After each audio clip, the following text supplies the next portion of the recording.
Aloha and welcome, my friends and family. I am back again for another week on the Body and Soul Wisdom Podcast with a beautiful host this week. I'm so excited to share with you. She comes to us from Australia.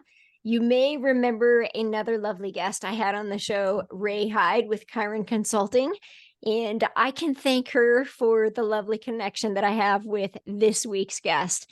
Anjani Amriit comes to us from Australia. She is a former corporate lawyer turned TEDx speaker and mentor on conscious leadership, author, and all good things that I shared with you in the bio. So I'm super excited to have her on the show this week, where we're going to dive into a conversation around conscious leadership, specifically feminine leadership, and what it takes to be a conscious leader in today's world. So thank you so much for being with me here this week. Thanks, Jen. Thanks for having me. I'm super excited to have a conversation with you and share some wisdoms. I am too. Just before the show, we started talking and I could tell like, oh, we got to start the show or otherwise we're going to go a full hour. We come from very similar backgrounds. I shared with you that as I was growing up, I had this belief that I was either going to be a lawyer, doctor, engineer. I chose the path of an engineer, just as you chose the path of a lawyer. And we share very similar journeys where the lives that we were living in that world wasn't what we were here to do. And we went down a spiritual journey of you yourself became a yoga teacher, breathwork teacher. I can't even remember all the things. I know that you've spoken a lot. You're a conscious leadership teacher. Tell us a little bit about you and your journey and how you got to where you are. Yeah, well, very similar journey to you, Jen. So same for me. I grew up in a immigrant family in England, and none of my family members had ever been to university, let alone have a kind of a corporate job. So I was the first in my family to do that. And I was under the impression that to be successful, you had to be a doctor or a lawyer. So I got that memo from society. And so I didn't get the grades to be a doctor. So I became a lawyer. I thought, well, that's the second best thing to do. And then also my lovely careers advisor at the time, male, said to me, you can't be a lawyer, you're a woman. So I thought, well, I'll show you. So I kind of, entered into that career in spite, to spite someone. I thought that it would be good for me. I hated every minute of it. I was incredibly successful. I worked in the top tier law firms in both the UK and Australia, and it nearly killed me. I literally burnt myself out. So I went to a yoga studio and did one meditation class on the advice of one of my colleagues. And it was very scary for me to go into that environment at the time, but I did. And that meditation class literally changed my life. I accessed something that I'd never felt before. I was in bliss for 3 days afterwards, and I didn't know what it was, but I wanted more. And so that led me on a journey of looking for that something more. I learned about Ayurvedic medicine and healed my irritable bowel that I'd had for the last 25 years, just knowing what to eat for my body. And what would be good, what kind of a vocation would be good for my body type as well. So armed with that information, I studied all far and wide, a lot in India. I studied in America as well with great masters, and realized, my true purpose was still to help people. I always just wanted to help people. But I realized that I had this natural affinity for intuitive work with people, mentorship, coaching, leading people. And over time, I set up my own business, and over time that grew and expanded organically to what it is today. Wow, thank you so much for sharing. And you didn't share all of the things that you studied specifically, but I recall spiritual psychology, holistic wellness, Ayurvedic, energy medicine, meditation, breath work. So student for life. And I want to weave in the conversation today around feminine leadership, but also around your recent TEDx talk, which was about your higher intelligence or intuitive guidance versus conventional wisdom. Because when I look at the life story that you just shared, I want to speak to the audience similar to us that can relate to us, where maybe they felt or believed that they needed to have this sort of conventional path before them because it brought them value, whether it's doctor, lawyer, in my case, engineer, or whatever it was. But there was some sort of decision that they made that brought them on a path. And maybe they're still on that path. Maybe they're feeling a little bit lost and they know there's something more, but it feels like too big of a leap to create some change in their life because they don't know what's possible on the other side. It's really hard, as you and I both know. It can feel hard and very lonely in the very beginning to make that shift. And I want to speak today because my audience and the people that I serve specifically are high performing women. I want to speak about shifting this paradigm of feminine leadership. You talk about conscious leaders. You're a keynote speaker on conscious leadership in the corporate world and in other places. So I really want to curate this conversation around allowing our higher intelligence, our intuition to guide us, and also opening the doors to a conversation and curiosity on what does it actually mean? What paradigm shift are we stepping into as women who are no longer trying to live a quote successful life by societal norms, that we have to be this educated, high performing, successful, money making type of woman, but that we actually get to show up in tuned with our own natural qualities. And one of the things that you like to talk about is the 5 myths of feminine leadership.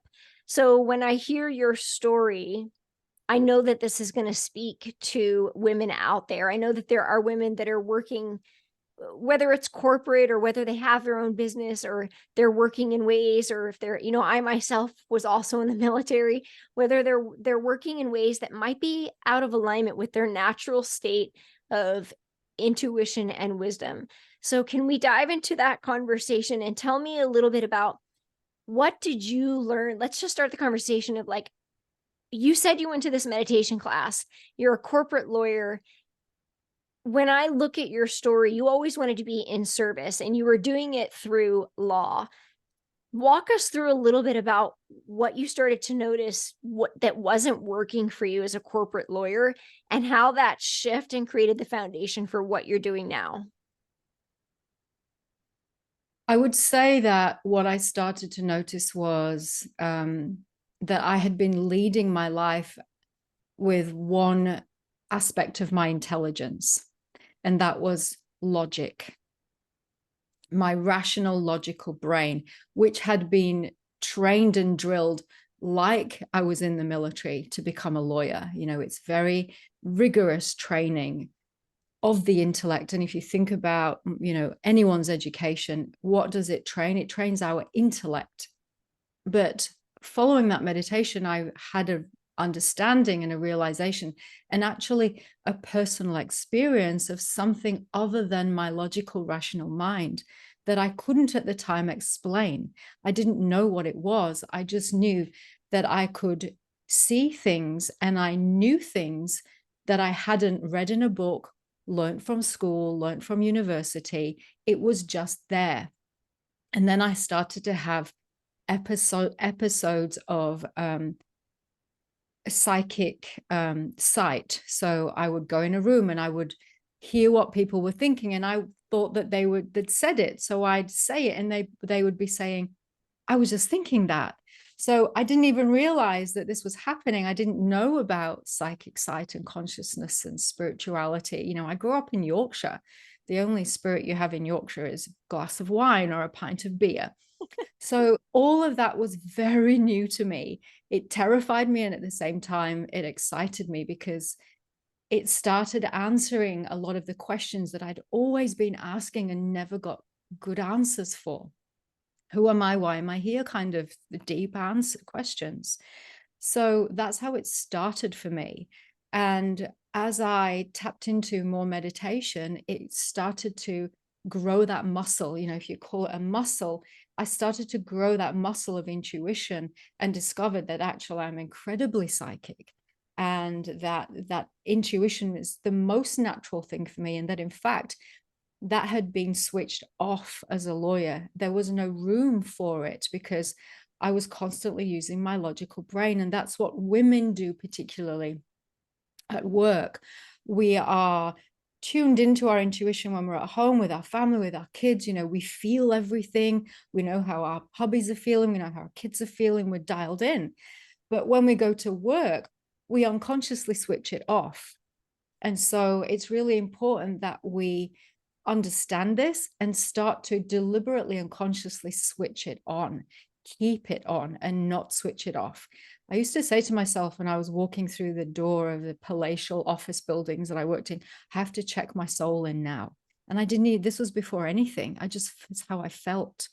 And so the more that women can bring in this aspect of themselves, their intuition, their inner knowing, their gut, their wisdom, that sixth sense, whatever you want to call it, that's when they'll start having the kind of success, having the recognition, being seen, carving their own pathways in the corporate world, in their businesses. This is what's needed. And unfortunately, society has done a great job of labeling that woo-woo, you're a witch. And even women today, corporate women will say to me, this sounds woo-woo, but, and I'll say, stop labeling it as woo-woo because that's conventional wisdom. And as women, what we have to do is rise up and stand up for ourselves and say, that's not woo-woo. That's the most natural part of who we are as a human being. Yes, Women are down to it more. I 100% agree with that. In fact, it's something I started practicing maybe in the last year. I had this sort of awareness.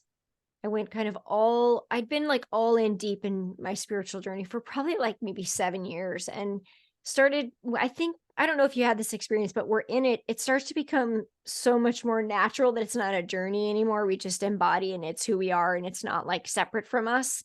And then it does seem less quote woo. It's not even, it's just kind of part of who you are. And then you naturally start to stop labeling it as that anyways. So I love that you set that intention to, this is actually very natural, especially for women. And the more that we own this and stop labeling it as separate or this or that or woo woo, then the more that we get to thrive in our natural state of being as feminine leaders. I had an interesting thought as you were speaking, and just a question came up. I believe that you shared in the very beginning that I know that you have a background in holistic health, as do I, and Ayurveda. And I just had this thought that was really interesting. I believe you said you healed yourself of irritable bowel syndrome. And is that right? So then Yes. I got this curious question of do you think that it's possible, or how much of that do you believe had to do with the energy of you trusting your gut and your intuition? And not, I know there's a food component to it and a healing the gut and the leaky gut syndrome and all there's that physical component. I also wonder, do you feel that there was a part of that healing process that was that energetic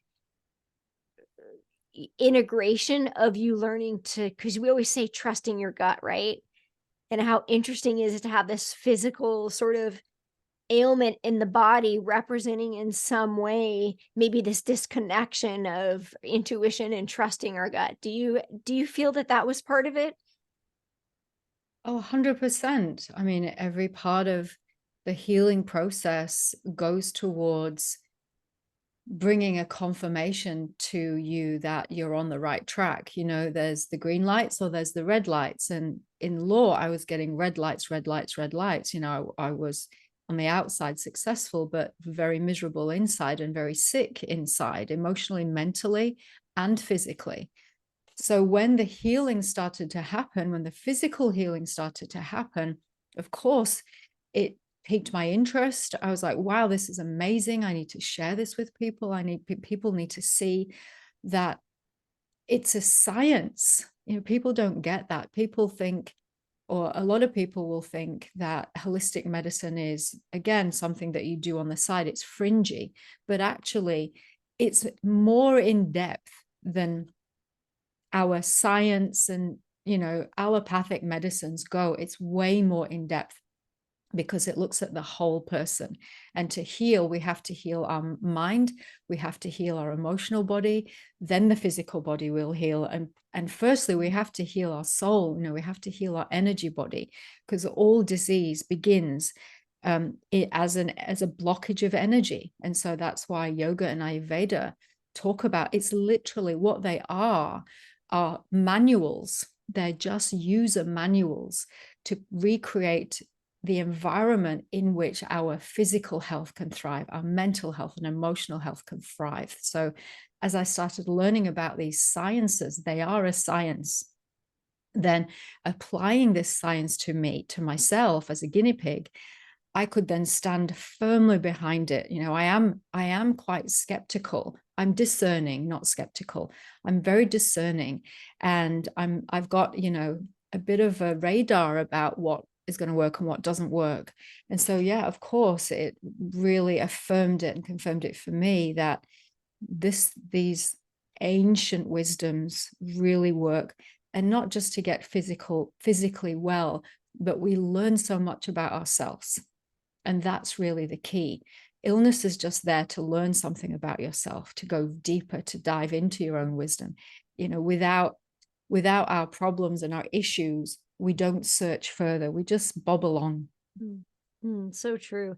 And in my experience in working with other people, my own personal experience and what I understand as the different layers of the energy body and the astral and the emotional, when something reaches that physical plane, it's very deeply rooted. And it's when we as humans get that sort of like wake up call, like to change something. Yeah, so I love that conversation. And this goes into what you spoke about at your TEDx talk in Huntington, which was in September, around conventional wisdom versus higher intelligence. Tell me a little bit about, could you explain to us, first of all, what the difference is between what you mean by conventional wisdom and higher intelligence? Sure. Conventional wisdom is what we're told, what we're raised with, the food that gets put into our minds from growing up. So when we are born, we are this nobody. We don't have a label, but then our family soon labels us. You're a boy, you're a girl, or you're this, or you're that, and your name's John, or your name's Mary. So we start identifying as these things. And so as we go, school then brings us conventional wisdom. So school tells us what a success looks like. Pass your exams and then you'll get a job, and then you'll get married, and then you'll have a family, and then you'll have a white picket fence, and then we won't talk about anything else in your life. Just keep using the tools to stay young, and we'll ignore the rest. So conventional wisdom is what society, our family, and our culture and communities tell us we should be thinking, doing, and saying. And it's always fear-based, and it's always scarcity consciousness based. And it's always logical and linear.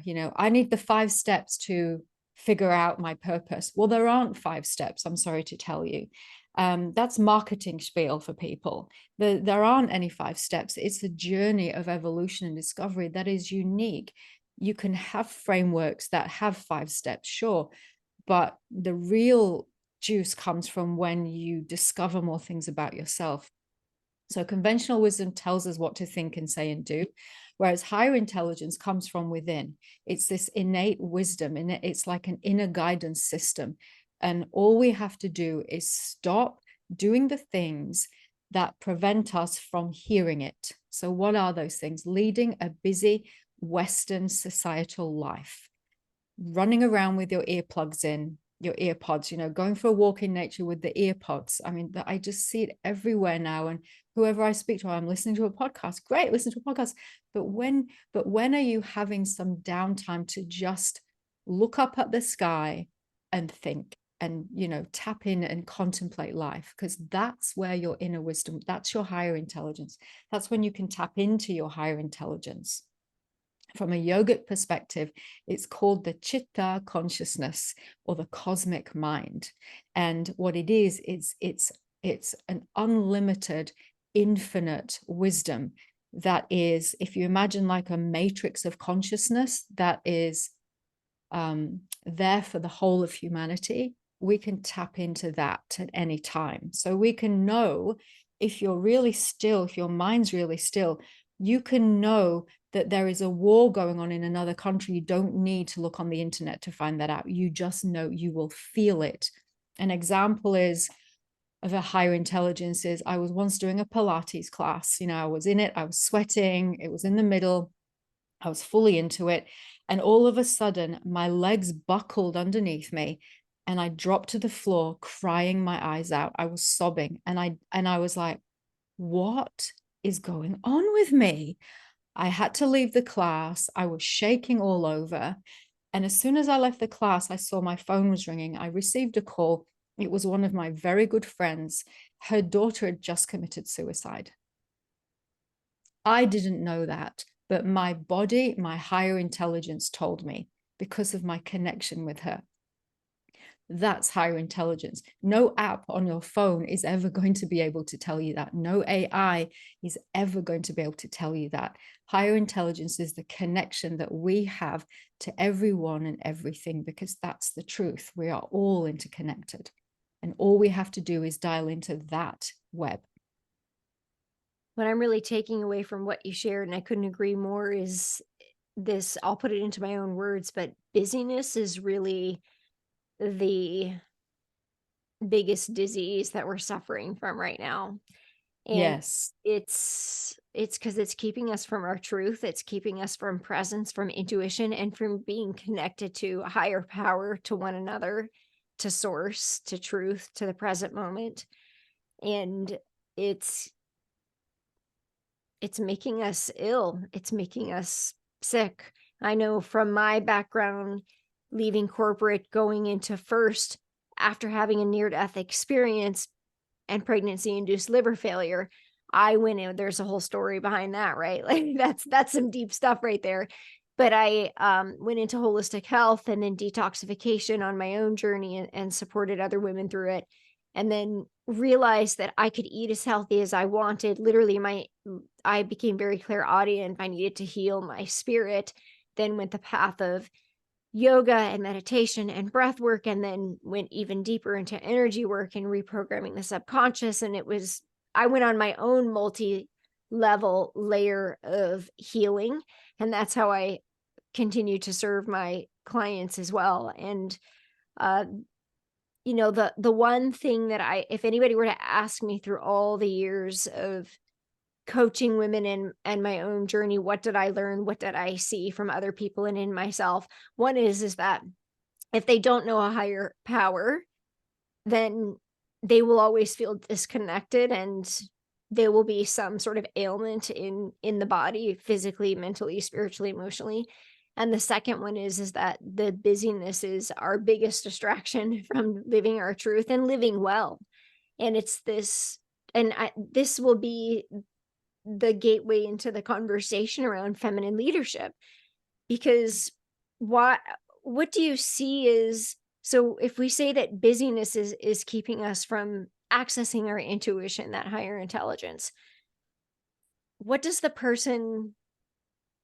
there's somebody out there right now that needs to hear something, because they just don't know what's on the other side of that. It feels safer to be they don't realize they're in scarcity consciousness. They're kind of just giving. I think this is where this conversation is going. One of the things you talk about is self-governance and empowerment. When I look at like what we're talking about right now, it's easier to blame somebody else. When we access our own intuition, that's actually takes a lot of courage and trust to do that. So what does a person right now who's in that space of knowing that they need to make a change in their life, that they're ready, if they're hearing this conversation right now, they're ready to start leaning into trusting their intuition. What do they need to hear right now? What is the first step? You mentioned that it's a muscle. Not everybody's going to have the same path to access.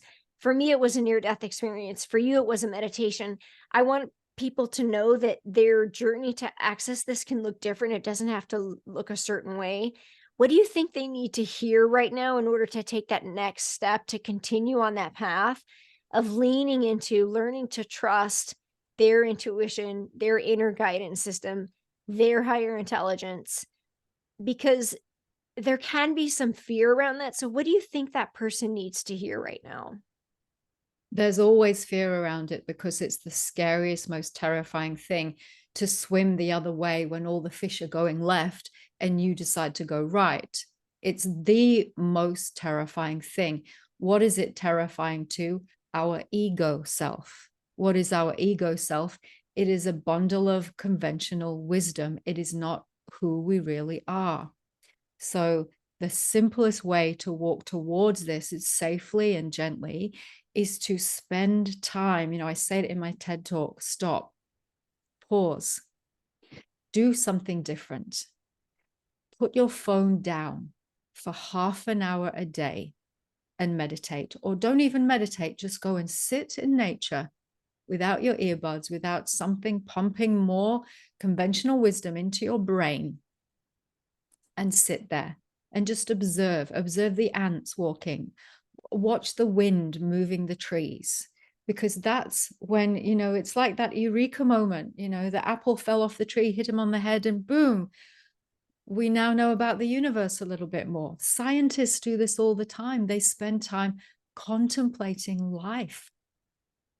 And as women, we are so busy doing for everyone else, scheduling things, getting busy. And then we're adding extra, especially if we're ambitious and driven. I am very ambitious and driven still. We'll on down times, we'll start reading a book. I've got to read a book. I've got to listen to another podcast. I've got to stuff my brain with so much more. So stop, still that, and have some time, just time out, time your brain out, and spend time in contemplation. That in itself is a meditation. Mm. Yes, and curiosity is a gateway to accessing that intuition.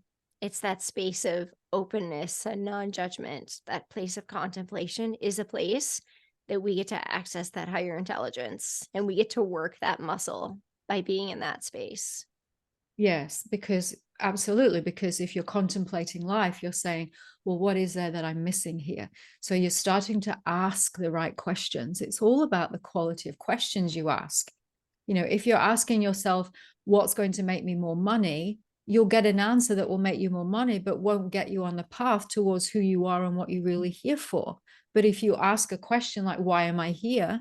What is my purpose? If you start asking that question, don't expect to get the answer immediately. Expect to get the answer that is the next stepping stone that you can gently step towards and reach easily. And once you take that next step, you'll get the next bit of the answer, and then you can take that next step, and on it goes. It's this beautiful, gentle journey of self-realization is what it is. And a muscle of trust. I feel like as I hear you speak, trust is another. Curiosity and trust are big components of accessing that higher intelligence, that intuition, where, as you said, you're not going to get the whole big picture. It's like holistic health, right? It's not the antibiotic that takes something away like that. It's building the gut with healthy gut flora, consuming the right foods, eliminating the foods that are, it's this whole holistic process that you don't get the quick fix overnight. You take the next small step and you continue to trust and listen, and you just keep going on that path, and then you align and unfold, and things start to unfold with more ease, at least in my experience, and you get to live in a little bit more flow because you're out of your own way. Tell me a Yes. little bit. Were you going to say something? Well, I would say that primarily it takes courage, Yeah. because trust builds with every step. But that very first step, if you're looking to make a change and you know you need to make a change, it takes courage. And that's a strength of the soul. So we have to dive into that and take courage. It takes so much courage, like I said, to turn right when everyone else is going left. But when you turn right, that's where everything your soul has already laid down for you, it's all there. The treasures are all there. The answers are all there. And the miraculousness of it is all there. This, the spectacle of life is there waiting when you turn right. And you just have to pick it up then. It's all there waiting for you. So I think we miss that sometimes. We don't talk about that sometimes, but let's just say there's all to play for, because as soon as you make that right turn, you just take one step, everything you need is there laid out already. It's like, having been dressed and the clothes are all nicely pressed and they're all laid on the bed ready for you. All you have to do is walk through the door and it's all there waiting for you. The miraculousness of life. As you're saying this, like, I can feel it, and I can feel it because I know it to be true.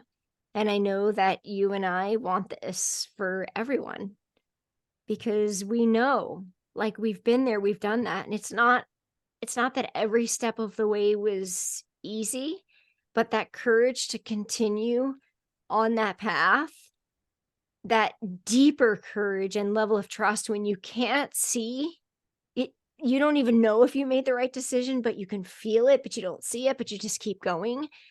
The life that begins to unfold when you really put down your ego, when you really surrender to all of that, is better than you will have ever imagined that it would be. 100%. It just blows your mind. It blows my mind daily. Even with my clients, they blow my mind daily, because they'll say, Anjani, you'll never believe what happened. And I'll go, well, I will, but tell me, because I want to get excited about how amazing this is. Like the miraculous literally shows up in your life.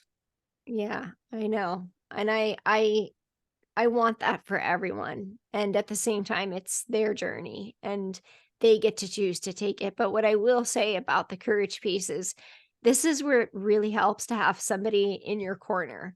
Like you said, your clients. I know I've had the privilege of walking alongside my clients as well, not only to because we do like to be validated. The ego does like to be validated. And sometimes it's like, did that really happen? Like, did that really just happen? And it's kind of nice to have someone there with you, supporting you, guiding you, leading you. I wouldn't be where I am today. I've had so many mentors in so many different ways over 15 years, and there's no way I would be half of where I am without any one of them. And so I just want to say that to the people out there. Find that person, find those people, whoever they are, that are speaking and talking and living in a way that you can feel is possible for you, that you're being pulled to, but you just don't know how to get there. And give yourself permission to just surrender to the possibility of what might be possible, because you, in my experience, and it's in our conversation, you will be more than pleasantly surprised every single time. It's always like what we think our goal is, what we're capable of, and what happens is like 10 times that. So just put down your goals and expectations, because they're too small anyways, and put that aside and just let yourself be guided. It's so So true. It's yeah. so true. And the other thing that women don't typically do statistically is invest in themselves.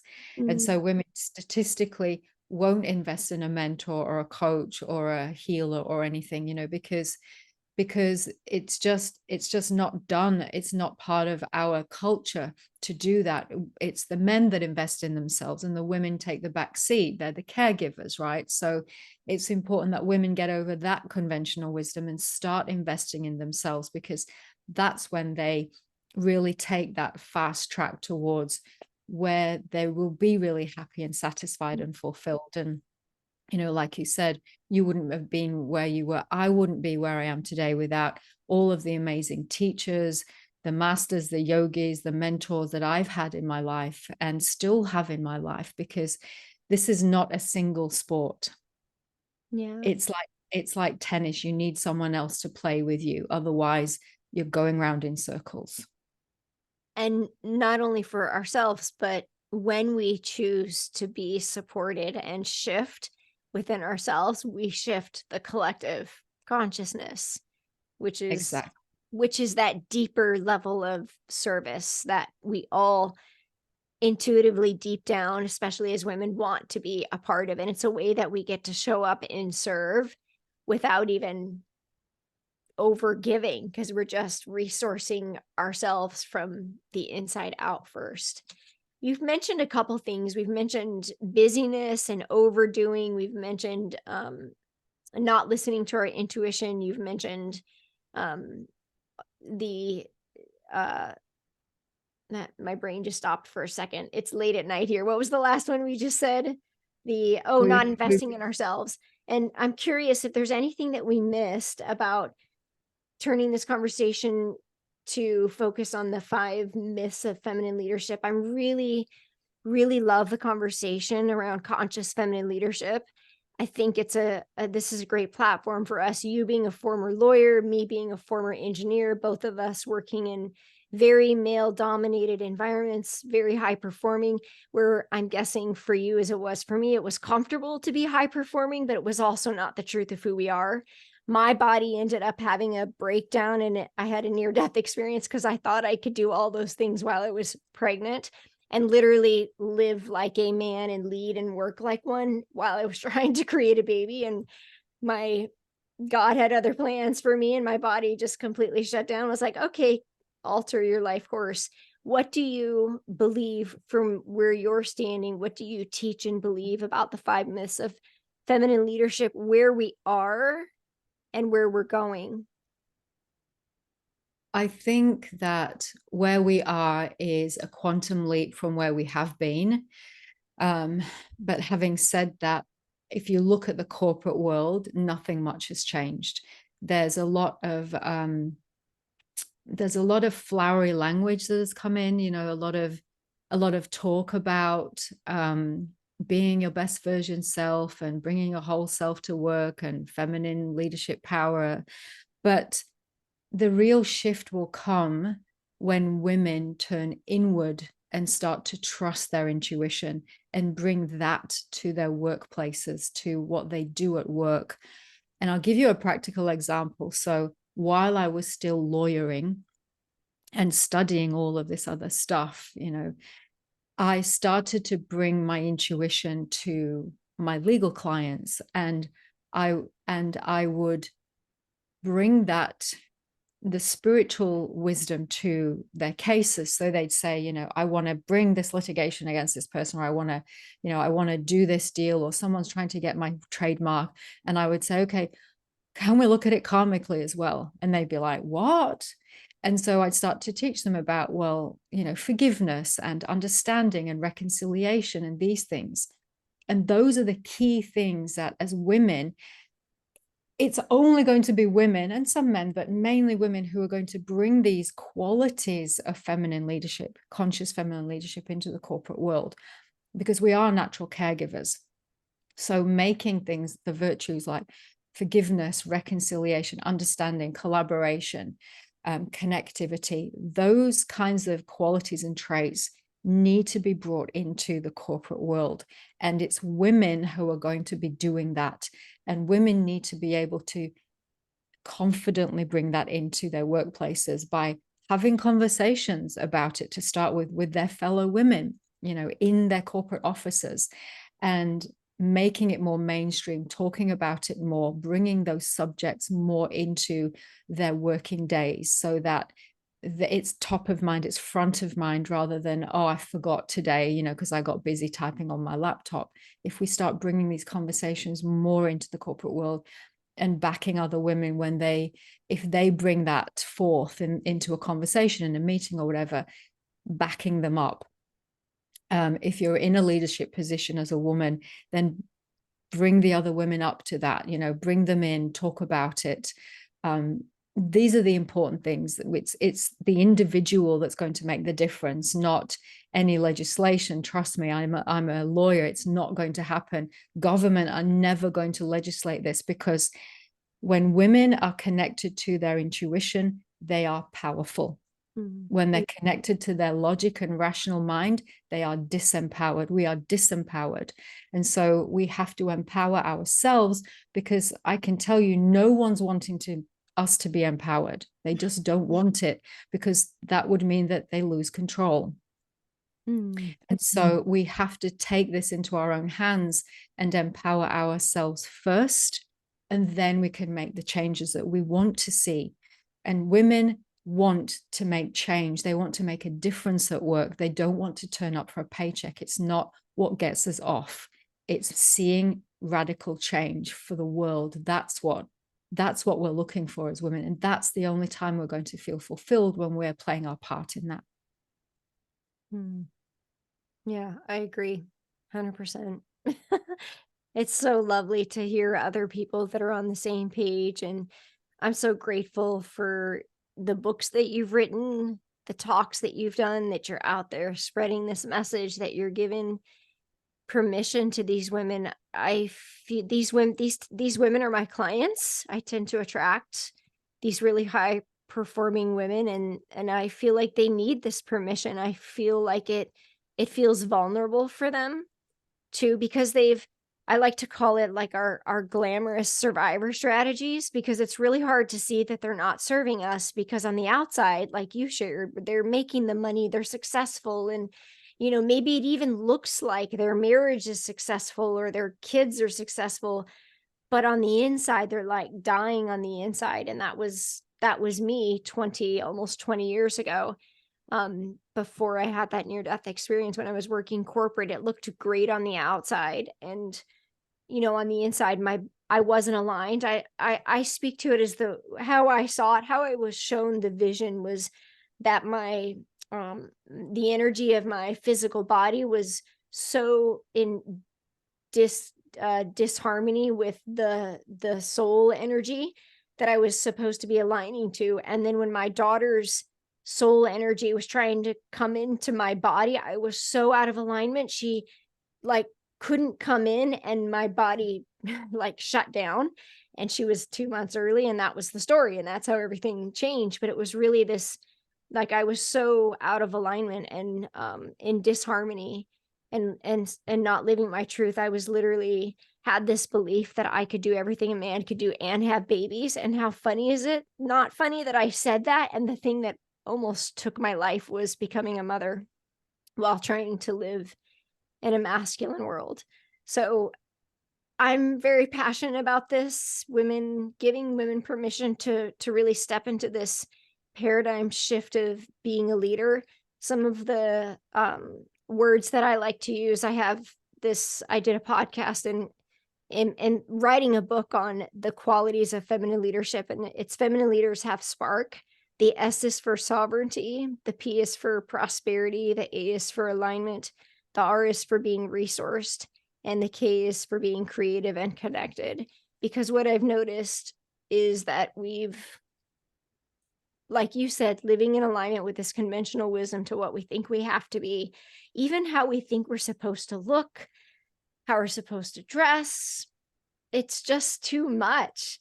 And it's so disconnected from the truth of who we are that we're ready to soften a little bit and really remember those qualities of the feminine that we innately are, by connecting to our inner wisdom and being in service to others, and just get out of this rat race competitive facade that we've been living, and show the generations to come. I have 2 daughters myself, that they can still perform and they can still do the job that they want to do, and they get to choose how they're going to do it and how they're going to show up.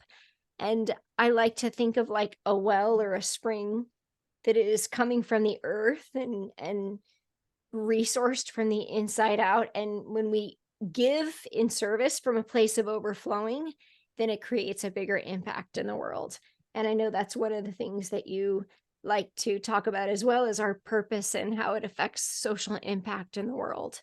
So in closing, for our audience today, what is a nugget of wisdom that you'd like to leave the listeners with?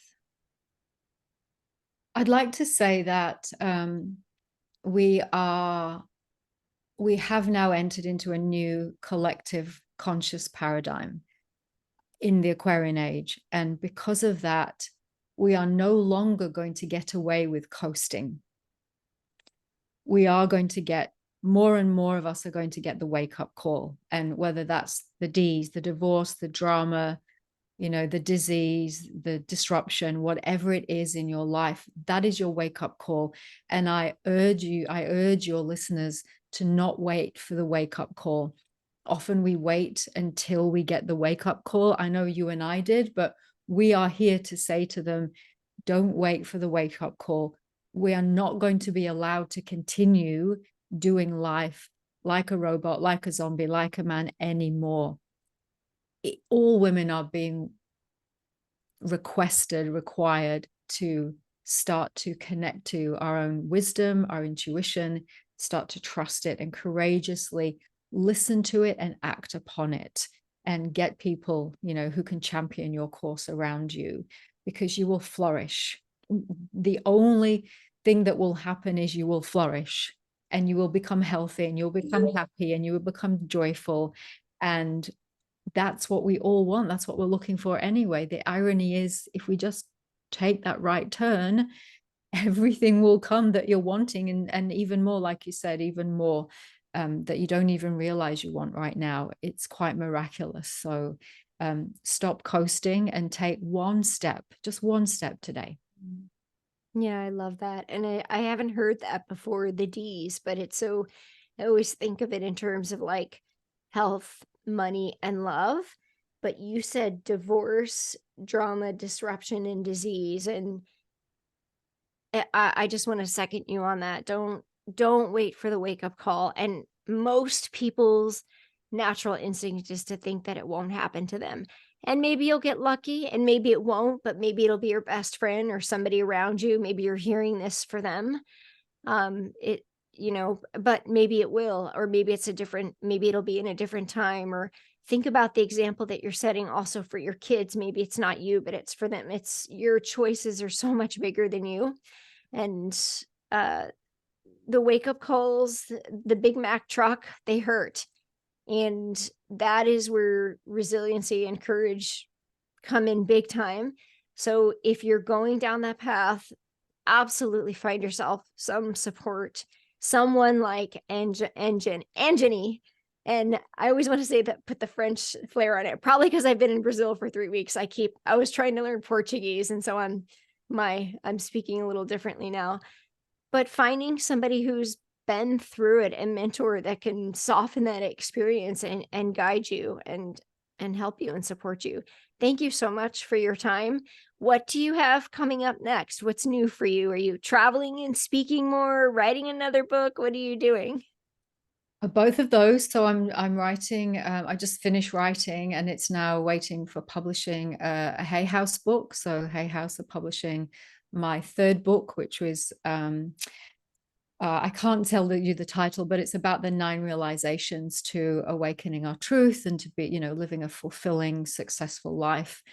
And I'm also speaking, so on the speaking circuit, so doing lots of talks about this concept about feminine leadership, conscious leadership, women's empowerment, and how, really helping women to understand, give themselves permission, and walk that path for themselves so that they can have that success.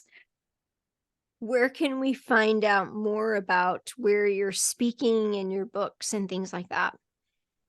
On my website. It's all on my website.